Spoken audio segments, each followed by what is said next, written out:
ሰላም የሪል ሆምስ ተከታታዮች በአዲስ ቪዲዮ ተመልሰናል። መካካድ ስለበዛበት የኮንዶሚኒየም ቤት ሽያጩን ስምምነት የማጫውታችሁ የምነግራችሁ ይኖረኛል።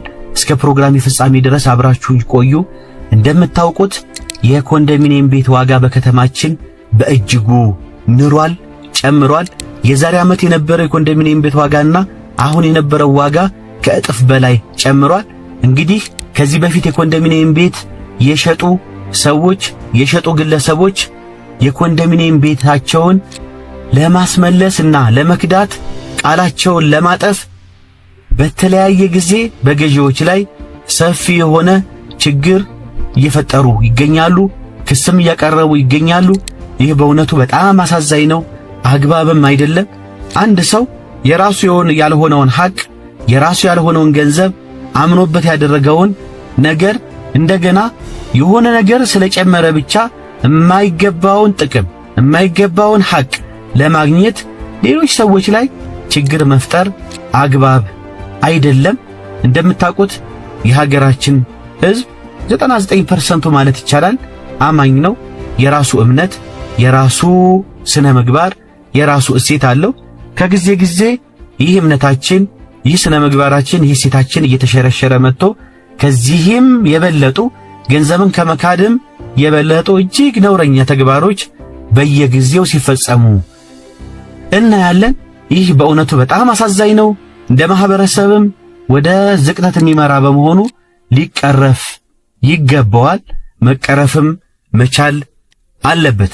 ነገር ግን ከእኔ ወደ ርዕሴ ልመለስና ለዛሬ እምነግራችሁ እንዴት ነው የኮንዶሚኒየም ቤት ሽያጩን ላይ መካካድ እየተፈጠረ ያለው የሚለውን እነግራችኋለሁ።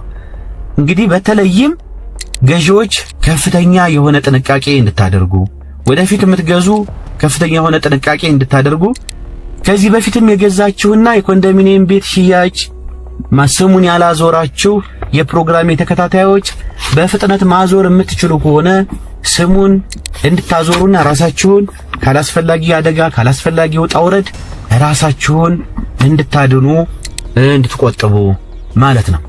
እንግዲህ እንደምታውቁት ኮንዶሚኒየም ቤት ለሰዎች በሶስት አይነት መንገድ ሊሰጥ ይችላል። የመጀመሪያውና ትልቁ በዕጣ ሊደርሳቸው ይችላል ለሰዎች።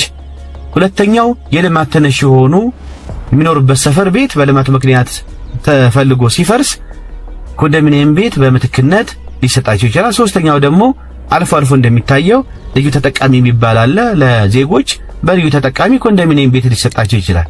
ኦልሞስት ሁሉም ማለት ይቻላል በዕጣ የደረሳቸው ሰዎች 5 ዓመት ሳይሞላ በስተቀር ወደ ሌላ ሰው በሽያጭም በስጦታ ማስተላለፍ አይችሉም። በልማት የተነሱ ሰዎች ደግሞ 10 ዓመት ሳይሞላ ይላል መመሪያው። ካርታው ላይ ግን 5 ዓመት ነው የሚለው። በተመሳሳይ መልኩ እንደዚሁ በልዩ ተጠቃሚም የተቀበሉ ሰዎች እንደዚሁ ተወሰኑ ዓመታት ሳይሞላ በስተቀር ማስተላለፍ አይችሉም። እንግዲህ ኮንዶሚኒየም ቤት የደረሰው ሰው ወይም የኮንዶሚኒየም ቤት ባለቤት 5 ዓመት እስከሚሞላው ይጠብቃል ማለት አይደለም ቤቱን ለመሸጥ። በተግባርም እንደምናየው እንደምንገነዘበው ኮንዶሚኒየም ቤቱን 5 ዓመት ሳይሞላው ይሸጣል፣ ገዢም ይገዛል። በልማት ተነሽም የሆነ 10 ዓመት እስከሚሞላው ድረስ አይጠብቅም። ሰው እየተገበያየ ነው። ግብይቱ የሚደረገው ደግሞ 5 ዓመት ሳይሞላው በውልና ማስረጃ የኮንዶሚኒየም ቤት ሽያጩን ስምምነቱን ማድረግ ስለማይቻል በተለምዶ የመንደሩ ለምንለው ነው እየተከናወነ ያለው ሽያጩ። ገዢው ደግሞ ሻጩ ይክደኛል፣ ነገ ጠዋት መያዣ ይሆነኛል ብሎ ስለሚያስብ ምንድነው የሚያደርገው? የብድሩ ስምምነት ነው። ብዙዎቻችሁ እንደምታውቁት የተበደረው ገንዘብ ሻጩ ከፍ ያለ እንደሆነ ተደርጎ ይጠቀስና በኋላ ማስገደጃ እንዲሆነው ውል ይዋዋላሉ፣ የብድሩ ይዋዋላሉ።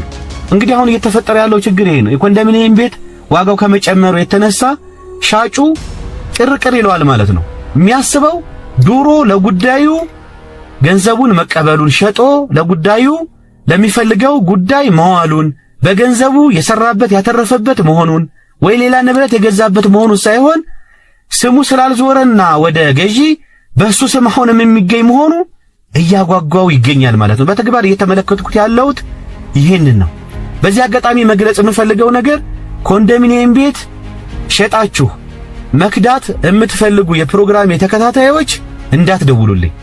ሰሞኑን በጣም ስለተቸገርኩ እኔ የሙያዊ ስነ ምግባርም የሚያዘው ፕላስ ደግሞ ስነ ምግባሬም እምነቴም የሚያስገድደኝ ያደግኩበትም አስተዳደግ ከሐቅ ጋር ከፍትህ ጋር ለመቆም እንጂ ሰዎች እንዴት አድርገው የሰዎችን ሐቅ ይበላሉ ወይም የሰዎችን ገንዘብ ይወስዳሉ ሚለውን መንገዱን ወይም ደግሞ ዘዴውን ለማማከር አይደለም።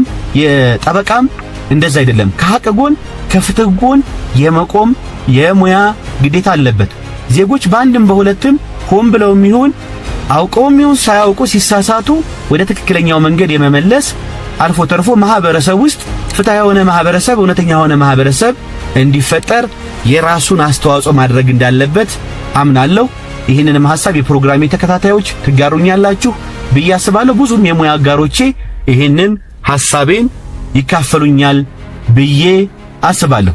እንግዲህ ወደ ጉዳዬ ስመለስ ስለዚህ የተዋዋሉት ብር አሁን ከሚያወጣው አነስ ብሎ ሲያዩት ኮንዶሚኒየም ቤቱን የሸጡት ሻጭ ማለት ነው የሸጠው ግለሰብ ምን ያደርጋል? ኮንዶሚኒየም ቤቱን አላግባብ እንደያዛችሁበት ወይ ኪራይ ሳከፍሉት እየኖራችሁበት እንዳላችሁ በአደራ እንደሰጣችሁ ዶክመንቶችም እናንተ ጋር እንደሚገኙ አድርጎ ባላየ ባልሰማ ሸጫለሁ የኮንዶሚኒየም ቤትን ሳይል ኮንዶሚኒየም ቤት ይለቀቅልኝ ብሎ ክስ ያቀርባል ማለት ነው። በተግባር እያጋጠመ ያለው ብዙ እንግዲህ በኦልሞስት በአስሩ ምድብ ችሎቶች በሚገኙ ብዙ መዝገቦች በዚህ ሁኔታ ነው የምናገኘው። እናንተ ደግሞ እንግዲህ ገንዘባችሁን ከፍላችኋል፣ ቤት አለኝ ብላችሁ እየኖራችሁ ነው፣ ገዝታችኋል፣ ይሄን የኮንዶሚኒየም ቤት ሰነድ ተረክባችኋል።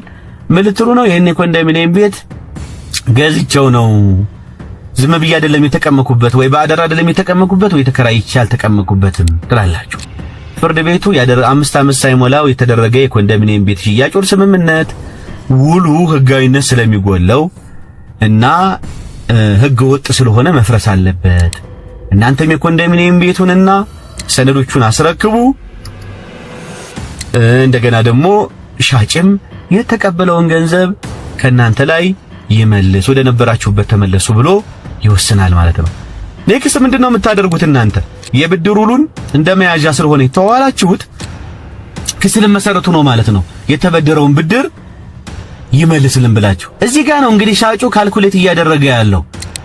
አሁን ድሮ ስትገዙት እናንተ የኮንዶሚኒየም ቤቱን በ1 ሚሊዮን ብር ገዝታችሁት ሊሆን ይችላል። እንደዚሁም ከፍ አድርጋችሁ የተዋላችሁ የብድር ውሉን መስሏችሁ 2 ሚሊዮን ብር አበድረነዋል፣ 1 ሚሊዮን ብር አበድረነዋል ብላችሁ ሊሆን ይችላል።